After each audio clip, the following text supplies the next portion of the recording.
Assalamualaikum warahmatullahi wabarakatuh. Kali ini kita dari Master Komputer Sumawe akan memberikan sedikit tutorial ataupun cara untuk membongkar laptop jenis Asus, guys. Nah, tetap ikuti terus video ini karena semua trik dan caranya ada dalam video ini, guys. Nah guys, ini untuk tahap pertama itu bongkar baterai terlebih dahulu, tapi kita lupa memvideokan. Yang kedua ini adalah lepas semua baut-bautnya untuk kita lepaskan harddisknya. Nah, semua more yang ada pada casing bagian belakang itu kita lepaskan terlebih dahulu. Kemudian baru kita buka more yang pada bagian dalam, yaitu ini pada HDD-nya, guys. Kita copot terlebih dahulu harddisknya supaya prosesnya lebih mudah. Itu selanjutnya yaitu melepas soket kartu WiFi ataupun WiFi card, ya guys. Untuk apa? Supaya semuanya aman. Jadi bisa kita bersihin dan selanjutnya kita lepas soket RAM dan dibersihin. Jangan lupa dibersihin dulu. Terus selanjutnya itu membongkar DVD room. Kalau kita tidak buka DVD room, kita tidak bisa membongkar casing.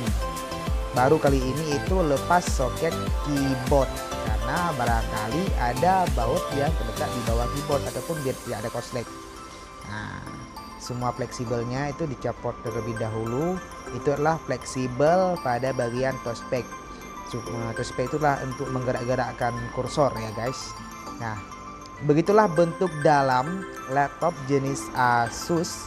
Nah, untuk membuka main motherboard itu kita perlu dengan kehati-hatian, ya guys, karena komponennya itu sangat padat dan sangat sensitif.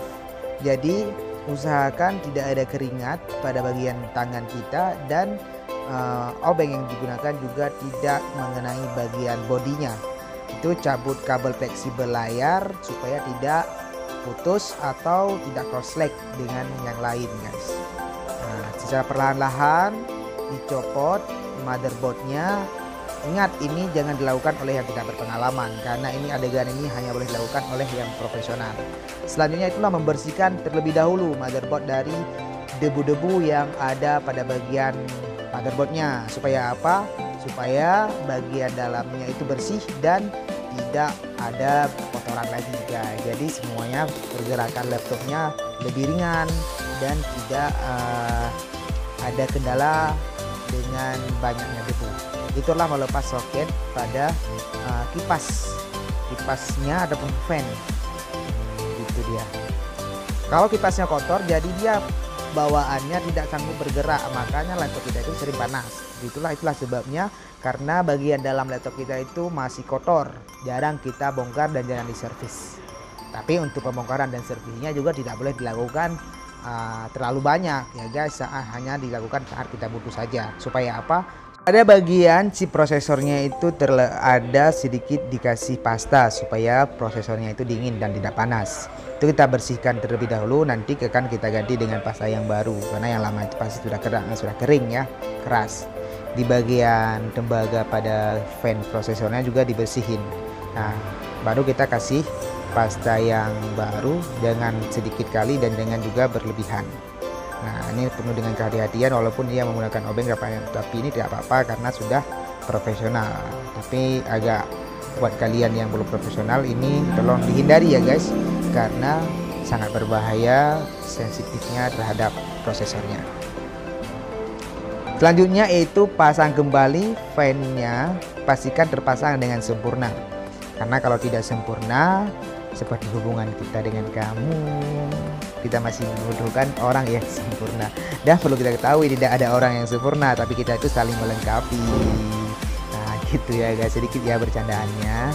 Selanjutnya itu jangan lupa pasang fleksibel layar dan kabel soket. Nah ya, soket baterainya. Untuk apa?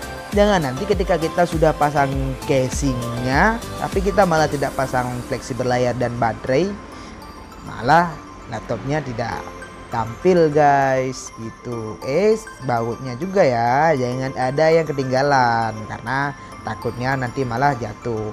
Dicek kembali mana yang belum terpasang, mana yang sudah. Dan perlu diingat, bautnya juga jangan ada yang tertukar ukurannya. Kenapa? Ditakutkan nanti bakal merusak bagian bodi laptopnya. Jadi ini penuh dengan hati-hati ya guys. Setiap pembongkaran itu ditanda bagian ini bautnya digunakan pada bagian yang mana, supaya tidak ada terjadi kesalahan saat pemasangan kembali. Ini pasang kembali casing bagian atas karena yang dalamnya juga sudah, dan pastikan fleksibel jangan ada yang tertimpa. Kenapa? Kalau tertimpa nanti kita tidak bisa kita pasang. Itu adalah fleksibel touchpadnya, yaitu kursornya. Kalau tidak dipasang nanti tidak berfungsi. Tutup dengan rapat, ditekan perlahan-lahan yang rapat supaya tidak ada longgar. Pasang kembali casingnya itu dengan bagus. Dan ada beberapa baut ataupun mor di bagian casing atas juga dipasang kembali. Begitu. Itu selanjutnya itu pasang kembali soket card WiFi.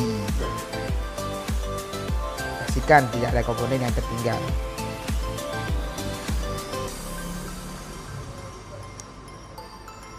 Nggak rumit kan guys, ini sangat mudah sih sebenarnya, tapi hati-hati buat kalian yang belum berpengalaman, jangan melakukannya sendiri, harus ada mentornya. Takutnya ada yang kesalahan ataupun ada yang ketinggalan.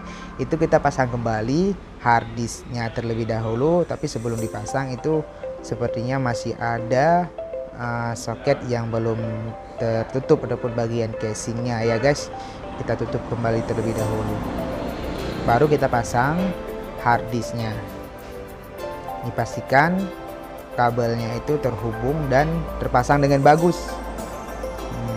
Saat ini itu kita kembalikan lagi CD-ROM-nya pada tempat yang semula. Jangan lupa dibersihin terlebih dahulu, karena kalau tidak dibersihin masih sama dengan awalnya, masih kotor. Nah, begitulah caranya. Sangat mudah kan?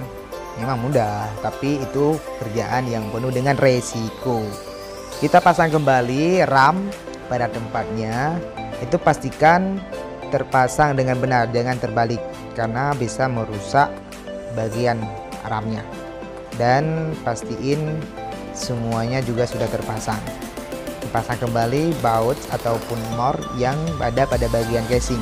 Itu jangan sampai ada yang tertukar karena bisa jadi jebol bagian casingnya, malah si pemilik laptop tidak menerima. Bagi Anda yang bekerja, itu laptop Anda sendiri, saya sih terserah ya.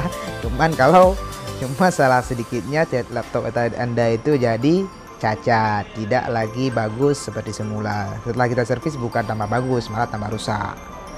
Nah, itu dibersihin dulu, semuanya dipastikan dalam keadaan bersih. Tutup belakangnya juga jangan ketinggalan ya, biar kagak masuk angin laptopnya. Masuk angin pula, masuk air kali ya. Begitulah anak muda ya guys, sedikit bercanda untuk menyemangatkan kehidupan agar imun kita meningkat mumpung lagi masa pandemi. Ini nampaknya yang mau servisnya nih udah pro kali ya. Sis, itu dibersihin bagian atas sebelum keyboardnya dipasang. Saat pemasangan keyboard itu kita pasang terlebih dahulu fleksibel keyboardnya. Nah, itu pastikan posisinya itu dulu benar, kemudian baru kita pasang fleksibelnya supaya keyboardnya berfungsi. Itu kayaknya nampak pusing dia, kayak mana cara memasukinnya. Nah, begitulah caranya. Yang asalkan jangan menyusahkan Anda dan jangan sampai fleksibelnya itu putus. Itu pastikan terpasang dengan rapat dan tidak ada longgar. Baru deh yang terakhir kita pasang baterai kembali. Kenapa baterai terakhir dipasang dan paling awal dibuka? Supaya tidak ada korslet ya. Maaf guys, dari tadi saya itu menyebutkan bahwa saya itu laptop jenis Asus. Ternyata bukan Asus, tapi laptop jenis Acer. Ya maklum. Oke guys, cukup sekian yang dapat kita tampilkan. Mungkin ini semoga bisa bermanfaat buat teman-teman semuanya.